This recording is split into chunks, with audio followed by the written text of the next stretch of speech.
আমাদের কৈলাসর পুলিশ প্রশাসন ইরানি পুলিশ প্রশাসনের কাছে একটা আবেদন করলাম, এই যে মহেন্দ্র টুকটুকগুলা বাইর হয়েছে, এরা লাইসেন্স আছে নি, এগুলো একটু দেখার লাগিয়া আমরা জনগণের তরফ থেকে আপনার কাছে একটা রিকোয়েস্ট করলাম।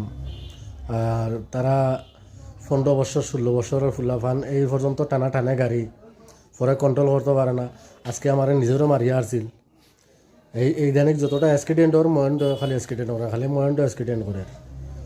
আর সবার কাছে একটা অনুরোধ, আমার মতামতে যারা আছেন ভিডিওটা একটু শেয়ার করে দিবেন, যাতে আমাদের পুলিশ প্রশাসনের কাছে পৌঁছায় ভিডিওটা। আর পুলিশ প্রশাসনের কাছে আমরা জোরাত করে একটা রিকোয়েস্ট করলাম যে এগুলো একটু দেখার লাগে, আপনারা যখন বইন বাইক সাইক দেখার লাগে তখন এগুলো একটু দেখেন মহেন্দ্র টুকটুক তারা লাইসেন্স আছে নি, বয়স ঠিক আছে নি। কারণ বেজান অ্যাক্সিডেন্ট করে তারা আমার নিজেরও মারিয়া